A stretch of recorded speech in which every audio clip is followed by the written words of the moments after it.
Hello again, I'm Sam. I'm an instructor here at artsPlace. Hi, Sam. Hi, Nicole. How are you? I am totally good. Right on. Yeah. We're going to be doing some mono printing today, another very easy activity that hopefully you have some materials at home that you can use or find decent replacements for. So with mono printing, mono means one, so it's a one-of-a-kind print. It's never going to show up ever again. Never going to show up ever again. So here's some materials that we're going to use. Hopefully you have most of these at home. I bet they do. We have some paint. Acrylic paint is really great. You can also use any type of non-water-based paint. What do you like what? Like you just need something that's like stickier. Yeah, stickier paint. Okay. Any color you want, or colors. You can do multiple. What else you got? I also have some tinfoil, some paintbrushes, and paintbrush alternatives. You can use toothbrushes, spatulas, Paintbrush alternatives. paintbrush alternatives. All right. Even a little fork. If you happen to have a fork, that's a great tool. But don't put it in your mouth. Definitely don't put it in your mouth after you put it in the paint. One of the tools that you'll see me using is a quick little roller and tray. This is the best one to use, but if you don't have one of these, a big paintbrush or even a spatula is what's going to be the most helpful. Snazzy Pazzy. Snazzy Pazzy. The surface I'm going to be printing on today is actually a book covered in That's a book? tinfoil. It is a book Oh, cool. covered in tinfoil. But make sure your book isn't very precious to you because you still might get some paint on it by accident. Okay. So make sure you check with a grown-up before you cover a book. Might make the book even better. I think it would make the book better. So I'm going to cover this tinfoil book. That was easy. That was easy. That's my printing surface. I'm going to set this one aside because I have one that's ready to go. Oh yeah, that's the one that's ready to go. And I also have different types of paper. Okay. So you can use regular paper if you like. That's no problem. But if you have fancy paper, you can use that too. Fancy like thicker paper? Fancy like thicker paper, maybe a Okay. watercolor paper, something like that. Definitely have some paper towel or cleanup material nearby. Got it. And you'll also notice that I have this piece of acrylic Ooh. that I have created a mini jig or a little mini sort of temporary printing area with some tape. This is just regular tape. It's fancy because it's yellow. But I'm going to be using both of these today so I can show you what to do. Okay. If you don't have an acrylic painting surface, you can use any non-porous surface or cover a book with tinfoil. Okay, got it. Here we go. I'm going to start with blue. So I'm going to take my paint. There's two ways you can do it. If you don't have a rolling tray, you can apply it Oh, that's totally fun. I love it. right onto your book. Using your spatula or your paintbrush, you're just going to coat the whole thing with your paint. Got it. Doesn't even have to look good, just has to be totally covered in paint. Here we go. It's one of my favorite colors of blue. Yeah, it's like the sky. Very calming. All right, next we're gonna take paint off of our surface. We're gonna take paint away. Off so I'm of gonna it? use, yeah, off of it. So instead of adding paint on, I'm gonna take paint away, but I'm gonna be a little bit delicate because the tinfoil is a little easy to break. Okay, and that's why we want to be kind with our books. Okay. That's right. I'm going to start with a spatula and a fork, and I'm just going to start making, let's see, today, some abstract shapes. So as I move my spatula around, it takes paint off and I can see the tinfoil, and that's what I want. I want to be able to see the tinfoil. Oh, it's like negative space. It's exactly like negative space, Nicole. Keep going, keep going. Okay, I'm doing another little swirl. I'm into swirlies today. And then maybe a different texture. I can use the fork. Again, very delicate. If you go too hard, you might rip your tinfoil and then your book's gonna get ruined. Okay, I could Gentle do hands. like, yeah. Yeah. This activity is really great for ages 3 to 8. You'd be surprised how beautiful the outcomes will be no matter what age you are. But I know that there's some totally professional artists who also do printing. That's true, right? This is one of the most widely practiced printmaking types for people that are first learning printmaking. And monoprints are practiced from artists around the world, doing all kinds of cool different things. And at artsPlace and in your home. That's right. So cool. So if I feel like I'm done making my beautiful textures or shapes, you could also do animals that you know. You can draw anything you want.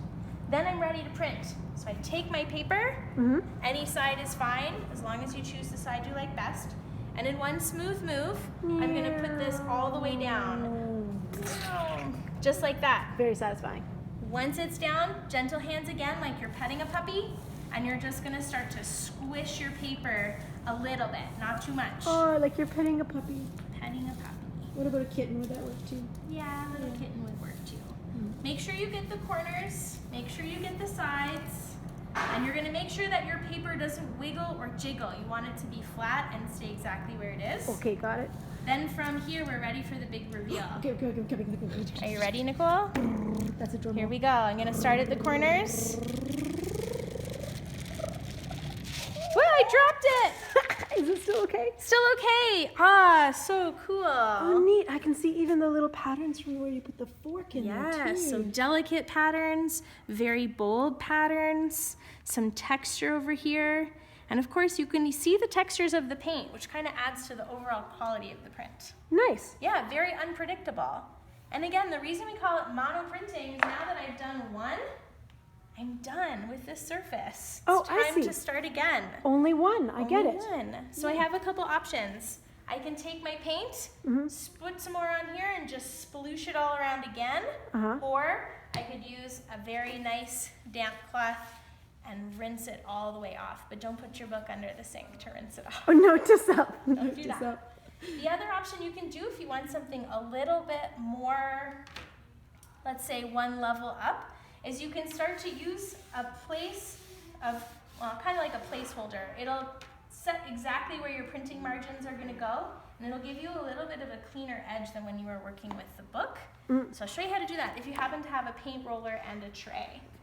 So with this one, I'm going to use my toothbrush and my roller. But not a toothbrush Not you're a still real using toothbrush. for your teeth. No, okay, got it. All right. Just not a good one. Okay, so I'm going to scoop a little bit of paint out. I'm going to pop it in my tray. Yeah. I'm going to keep my toothbrush handy because I want to use that in a second. And I'm going to start to roll out That's my sound effect for the roll. So as I get it going here, it doesn't look that great, but I know that it's going to work. I like it. It's kind of like mustard, It is like mustard. but not real mustard. Don't eat it. Don't eat it. All right. Because I have my tape section ready to go, I'm going to add my paint into this area, and I'm going to notice that the texture of the roller, I kind of like this effect. Oh. And I'm rolling it out north, south, east, west, all the way over till I have lots of paint down. I'm going to need some more paint, I think. So I go back into my tray to pick up some more paint, and I'm going to add more. But yeah, I can totally see the texture of that roller happening in there. Isn't that neat? I like it. You can use any paint tray and any roller. All right, from here, I come back to my handy dandy paintbrush, and I'm gonna start to create some different effects with my paintbrush. Your like toothbrush paintbrush. Oh yeah, toothbrush, my alternative paintbrush. Yeah. Make some grass. But you're still taking paint away. That's the idea, right? Yes, I'm trying to take paint away. Yeah. So moving the paint so that I can see inside and at the back of my drawing or the back of my painting here.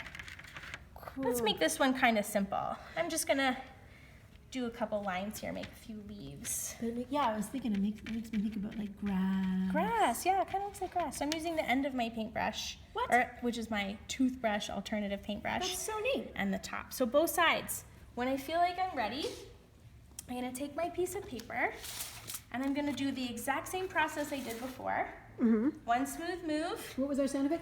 Well, sploosh. We have one more thing before the sploosh. We have to pull the tape up. Oh yeah. Because that'll make like nice sharp edges. That's right. So my tape comes off. I'm gonna just put it aside. It's ready to go in the garbage, actually.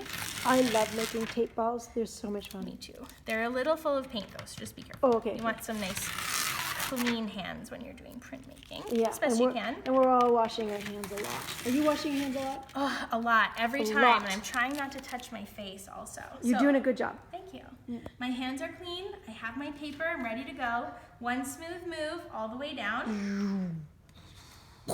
And then this one I'm going to press hard. This one I go really hard. So and I'm going to rub and push really, really, really, really hard. So not like cats and puppies this time. No cats and puppies. This one is very, very, very tough. And even then, it might show that I actually just needed more paint. We'll see. We'll see. It's always a surprise. Yeah. Never know what we're doing. Okay, after I made sure I got all the corners. Oh, I'm so excited. Okay, I'm gonna come around. Yes, come around. My table is not very flat. So, 3, 2, 1. 3, 2, 1. Woo! Oh, neat. Oh, it's so gentle. It's very so gentle. I want to like look at the texture there. It really does look like you made like little pine trees or And grasses. yeah, and grasses. I love seeing how different they come out. So what I expected was more paint over here, and I didn't get very much. Yeah. But I love the texture that I got. So every time it's a surprise. You just never know what you're gonna get. Every time it's a surprise. I Every love time. Yeah, and that's monoprinting. that. And that's mono printing. Thanks, Sam. Thank you. See you later. Have a good artsPlace day. Ciao, everybody. Bye.